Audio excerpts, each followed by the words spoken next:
It's Tuesday, April 28. This is the news on PBCJ. I am Simone Absalom. The World Health Organization is concerned about the resurgence of COVID-19 in countries that are gradually relaxing their public health protocols as their citizens recover from the virus. The concern was expressed by WHO Executive Director Dr. Michael Ryan at a press conference on Monday. The challenge now is how to unlock, how to have an exit strategy that doesn't result in the disease bouncing back. And that bounce back can happen in another wave, and that wave can happen now, or it can happen in a month, or it can happen in 2 months. We don't know what's going to happen in 2, 3, 4, or 5 months when we may see a re-emergence of the disease. We don't know what's going to happen. But what we do know is that if countries release those measures, if you release the pressure, and in a sense, the public health and social measures, the lockdowns have created huge pressure on the virus. They're preventing the virus finding new victims. And in doing that, you're putting that pressure on the virus's capacity to survive. He offered suggestions and suggested policy steps that countries could take. What we need to see countries doing is taking a measured, stepwise approach based on the data and replacing the public health and social measures. And I would like to emphasize this.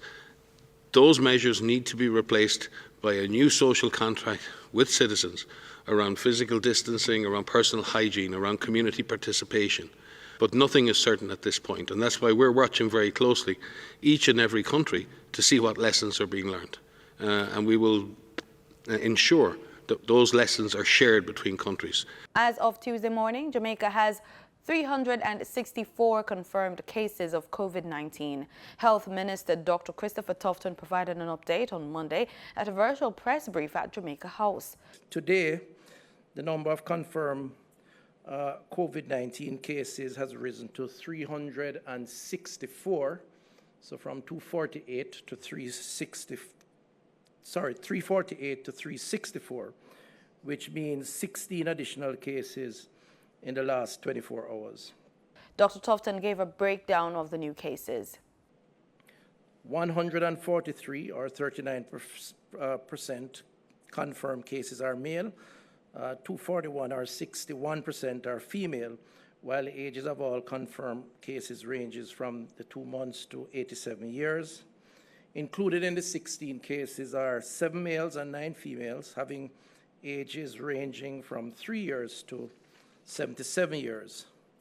7 of the 16 cases are associated with the workplace cluster, and 1 case is a contact case of a confirmed case, and the other 8 cases are under investigation. The Health and Wellness Minister says his team continues to promote the 888 One Love hotline for persons who suspect they have COVID-19 symptoms or had contact with someone who has it. He says a mental health hotline is also available at 888 New Life. That's 888-639-5433. The government is to extend the curfew measures in St. Catherine for 3 days. Prime Minister Andrew Holness explained the rationale at Monday's press conference. That we have outstanding in terms of contact tracing and identifying persons who are either positive or suspected to be positive, that we have approximately 300 more persons within St. Catherine that the Public Health Department needs to interview and to do contact tracing with. It means, therefore, that there is good reason to extend the measures for St. Catherine. The curfew measures in the parish started 2 weeks ago, and according to Mr. Holness, the lockdown of the parish, now the epicenter of the virus, is not really a lockdown, but rather a 24-hour curfew that allows many exemptions and significant shopping days. Which is not effectively a lockdown situation. I want to be clear with Jamaica. We have put in place a 24-hour curfew with many exemptions, and we have allowed significant movement days.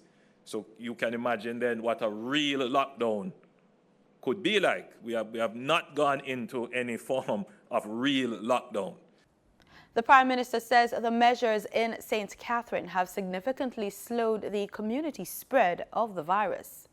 You can see that the measures that have been put in place, the public health measures of doing the contact tracing, identifying those who are infected, putting measures around them, either quarantining them or putting them in a state quarantine facility, that those measures would have largely worked. The National Water Commission is increasing its water trucking activities in the parish of St. Catherine.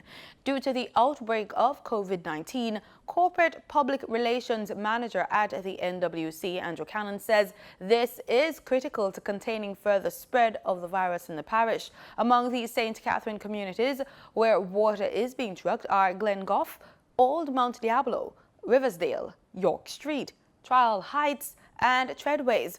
He says although the NWC is focusing its water trucking activities within the affected parish, it remains committed to providing the service to its other valued customers who are experiencing water restrictions.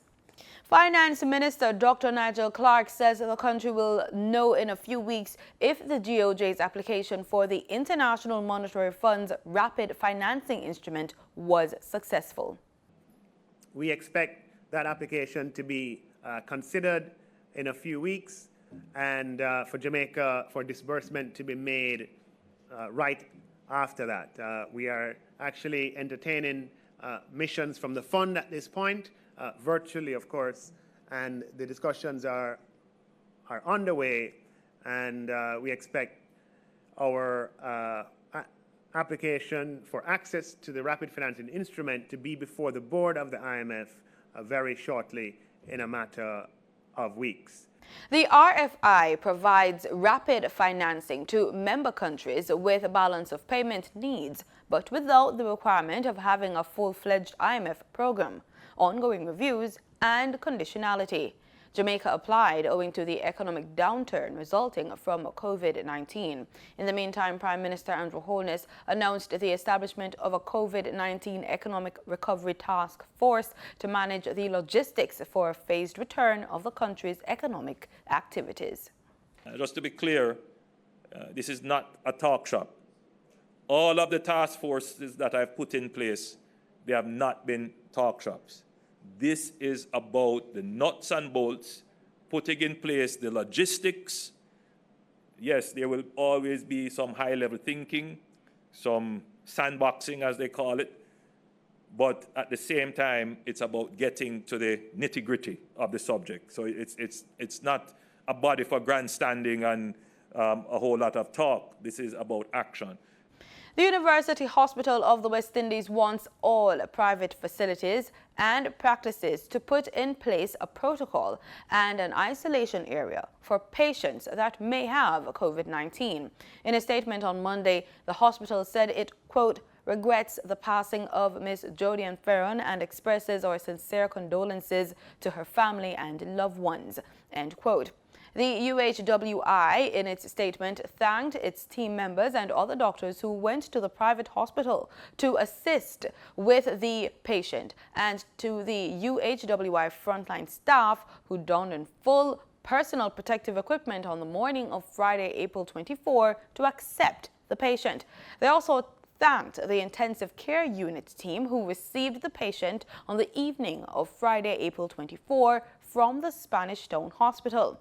The statement also read that the UWHI, quote, strongly recommend that facilities consult with the University Hospital prior to performing complex procedures that may result in blood loss and other complications, which may require critical and advanced aftercare at UWHI during this global pandemic. This as a result of resources being stretched since the hospital is managing a large number of confirmed or suspected COVID-19 cases, end quote. The matter is being investigated by the Ministry of Health and Wellness, and the UWHI says it will provide all information surrounding this matter to the ministry. In the meantime, an autopsy is to be conducted today, Tuesday, April 28, on Jodian Fearon, and this could prove pivotal as a formal investigation has been launched into her passing. Fearon is a 24-year-old mother who died owing to delivery complications last Friday. Minister of Health and Wellness, Dr. Christopher Tufton, told the press on Monday that the final report from an administrative investigation is expected on Tuesday. We have in possession those reports from the individual institutions. The team is now weighing over those reports with the intention of producing a final report. Based on those consultations, as discussed at Cabinet, I believe we'll be in a position to make a more definitive statement on the matter as early as tomorrow sometime. Prime Minister Andrew Holness described the matter as most upsetting. It is an issue that is personally upsetting to me. Even at this early stage, from the information in the public domain so far, it appears that the duty of care owed to Jodian Fearon was not executed. He said public sentiments expressed about the circumstances leading up to Fearon's death are justified, and that a strong message must be sent to the incident, that it does not reflect the government's position. The case must be fully investigated. And already the police have commenced their own investigation to determine if anyone was criminally negligent. Fearon's family has since retained the service of an attorney at law, Isaac Buchanan. PBCJ's Carol Francis tracked the timeline of the events leading up to Ms. Fearon's death. Jodian Fearon was reportedly admitted to the Andrews Memorial Hospital in Kingston on Thursday, April 23, 2020 by Dr. Lloyd Golson, an obstetrician with practicing and admitting privileges, to deliver her baby. After being admitted, Ms. Fearon reportedly began showing symptoms of the COVID-19 virus, including a cough, fever, and shortness of breath. Concerns were raised by the hospital about a number of things, namely her safety and that of her baby, because the hospital is reportedly not equipped with a functional intensive care unit to provide respiratory support. There was also concern about the safety of all the other patients and their babies in the maternity unit due to the lack of an isolation facility. In a release, the Andrews Memorial Hospital Limited said the decision was made to clear the maternity unit of all the other patients to ensure their safety. It's understood that attempts made to have Ms. Fearon transferred to the University Hospital of the West Indies and the Victoria Jubilee Hospitals proved unsuccessful. On Friday, April 24, 2020, her physician reportedly recommended an urgent C-section. Though Andrews Memorial Hospital was not equipped to deal with a patient with COVID-19, they reportedly gave the green light for the procedure recommended by her physician. Ms. Fearon was reportedly prepped and made ready for surgery. A release from the Andrews Memorial Hospital stated, quote, her physician's team of independent anesthesiologists refused to participate in the surgery, end quote. Attempts were again made for her to be transferred to the nearest hospitals with the required facility, namely the University Hospital of the West Indies and Victoria Jubilee. Both reportedly refused to accept Ms. Fearon. The Andrews Memorial Hospital was eventually able to secure a transfer of the patient to the Spanish Town Hospital. She reportedly sat in the ambulance for over an hour as the hospital prepared to receive her. She was able to deliver her baby after collaboration with the National Emergency Operations Center, EOC. She was then transferred to the University Hospital of the West Indies. Ms. Fearon passed away on Saturday, April 25, 2020. There are a lot of stories going around as to what led to her untimely passing. Firstly, I want to express my deepest condolences and regret at her passing to her family members, to her friends, and indeed to all of Jamaica. I have asked for a thorough investigation to take place, and as soon as the results are available, which I hope will be very soon, we will make the information public. In the meantime, we will give whatever support is necessary to the newborn child, who I understand is stable and in hospital, and whatever counseling support we need to give to other family members.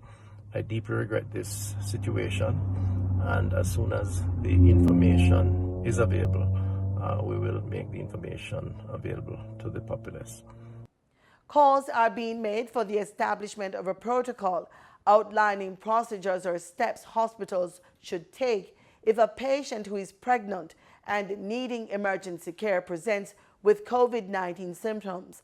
The call includes having the required personal protective equipment, commonly referred to as PPE, and available testing for COVID-19.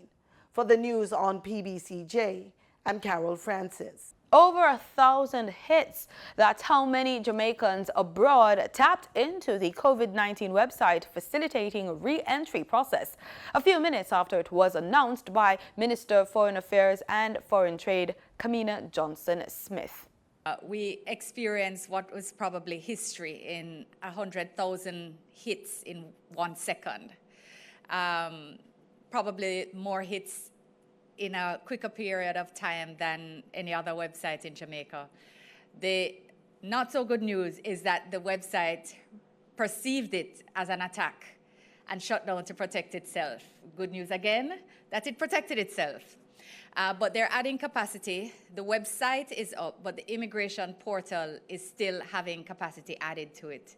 So I just want to not only let you know, persons who are still trying to access the site, to give it a little while, but also to appeal.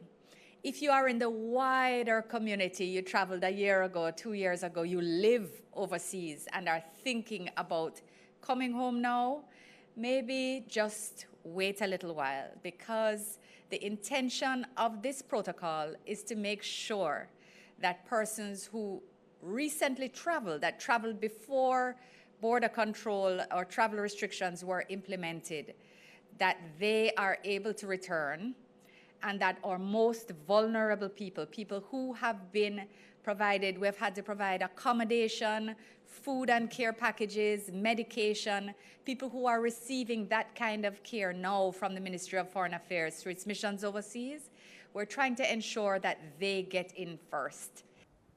She was speaking at Monday's digital press conference at Jamaica House. As you may see on the screen, the website where the portal is available is jamcovid19.moh.gov.jm. When you go on that website, you click on immigration and you will see a form that asks you to sign in with your email. So if you don't have an email address, ask somebody to help you quickly set one up on Gmail or any other of the free sites. It only takes 5 minutes, maybe less, so that you will have your own email to use as your unique identifier for applying for return. Mrs. Johnson-Smith said re-entry is subject to the strict protocols and availability of quarantine facilities. She outlined the new protocols that will guide re-entry. The minister reiterated that Jamaica does not have the resources to charter flights or to pay for the return of nationals. Persons will therefore be responsible for making their own arrangements for travel, taking into consideration the limited availability of flights. One of the over 40 Jamaicans who were recently deported to Jamaica from the United States has tested positive for COVID-19. This was confirmed at Monday's press brief at Jamaica House. But yes, to confirm that one of the deportees tested positive. We're still awaiting some additional information on the others, As soon as we have that information, we will provide it. In the meantime, the protocols would chip in once we have a positive case, and that is being followed through as we speak. 3 employees at a business process outsourcing company, Sutherland Global, have tested negative for COVID-19. The company recently put a temporary closure on its South Camp Road offices in Kingston on April 15, following news that persons there had been exposed to a positive case associated with a workplace cluster in St. Catherine.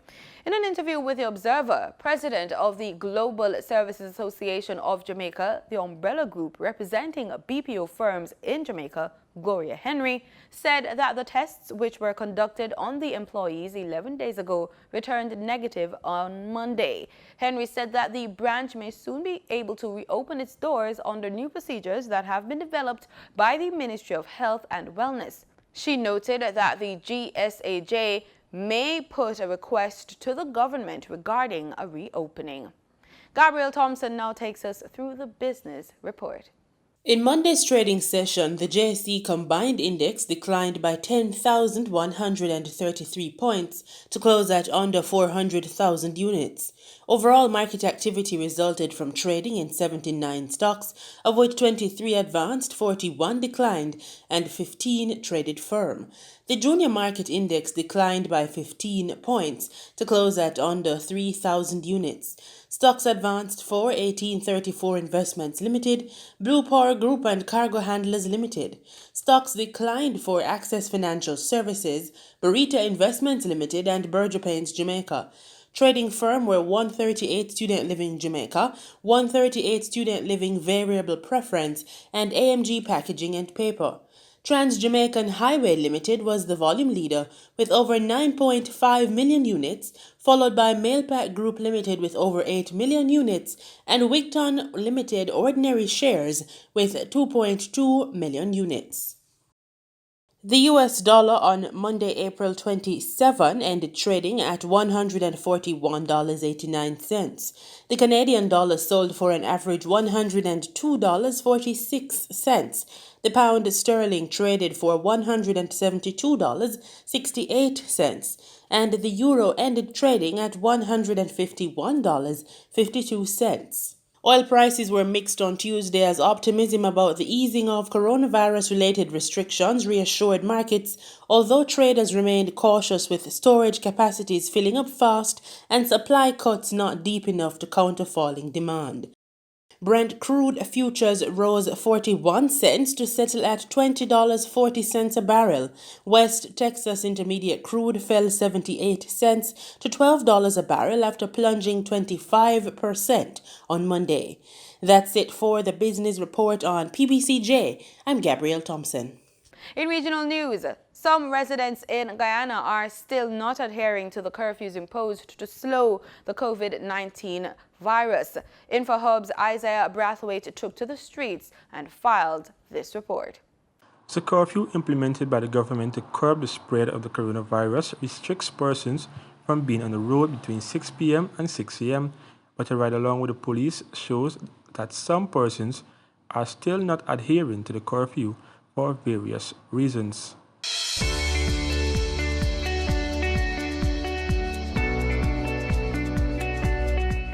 The Guyana police force is working assiduously to enforce the curfew.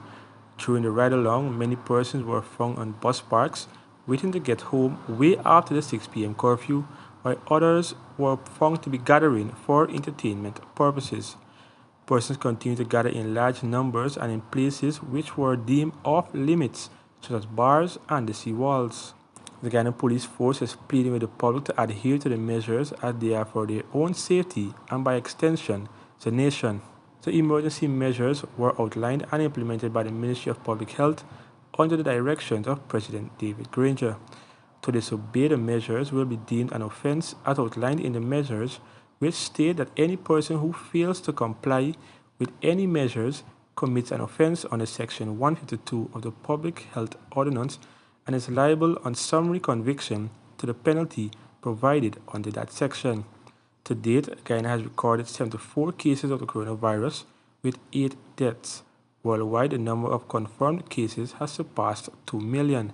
Persons are being asked to take precautions and follow instructions outlined by the Ministry of Public Health. Isaiah Braffett for InfoHub. Another employee of the National Assistance Board in Barbados has tested positive for COVID-19. We get more in this report from Barbados today. Another employee of the National Assistance Board has tested positive for COVID-19. This most recent case is a 6-year-old Barbadian female who works as a home helper with the NAB and is believed to have been infected when she visited the Country Road office to collect supplies from a previously identified positive case at the workplace. After confirming 5 cases among NAB staffers last Saturday, government ordered that all workers should be tested.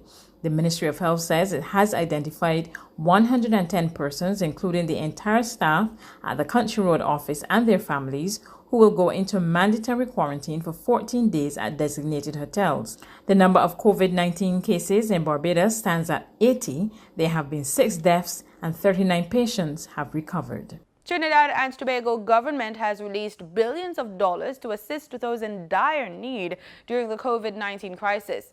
In the first instance, people awaiting salary relief grants will begin receiving their monies this week. TTT News' Sherilyn Lewis has more. According to Minister of Finance Com Imbert, $100 million has been approved to credit unions to offer their members soft loans during this pandemic.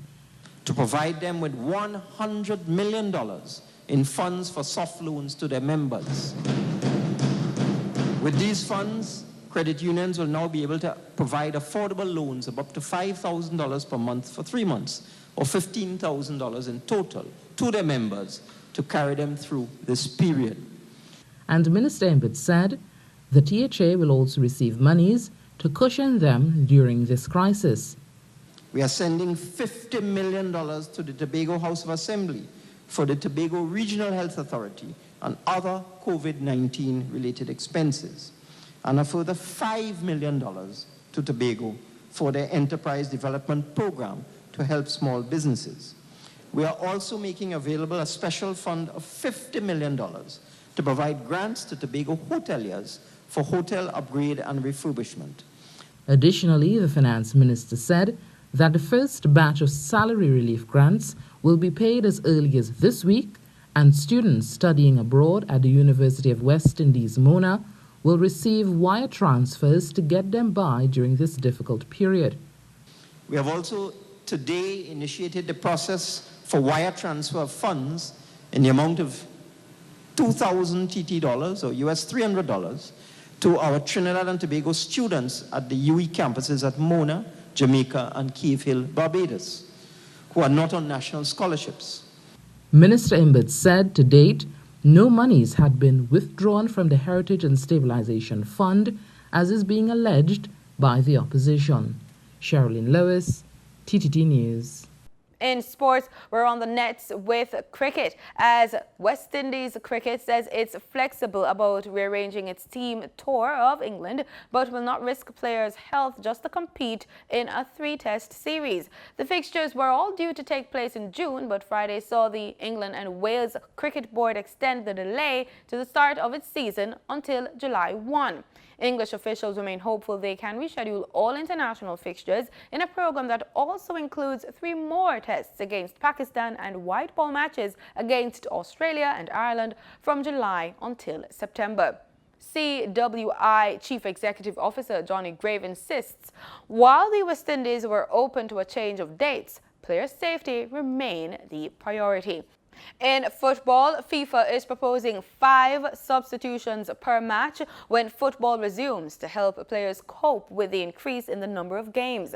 The world governing body has sent its proposal to the International Football Association Board, the guardian of the laws of the game, which has to approve it before it can be implemented by national leagues. The football governing body is quoted saying, "The safety of the players is one of FIFA's priorities. One of the concerns is that a high frequency of matches may increase the potential risk of injuries." End quote. To address these concerns, FIFA has made a proposal to the IFAB to temporarily relax Law 3 of the game that allows for a greater number of substitutions. Each team could make 5 substitutions during regulation time, plus a 6th substitution during overtime. The Trinidad and Tobago Olympic Committee is hosting its first ever online course with the launch of the Caribbean Association of National Olympic Committees Caribbean Coaching Certificate Program. TTT News has that story. The program, which runs until Friday, has Anthony Marciano as course director, or coordinator rather, directing as many as 50 local coaches who will follow and interact through the Blue Jeans video conferencing platform. The TTOC hopes this is the first of many such online courses due to the COVID-19 pandemic restrictions. Sessions for this week's course will cover areas like the role of the coach and the coach as a leader. Developing sports skills is another, as is long-term athlete development, as well as development of fitness and safety, injury and recovery planning. The course climaxes with the topics of planning training sessions and sport for persons with a disability on Friday. And that's the news on PBCJ. Thanks so much for watching. And remember, stay home and stay safe.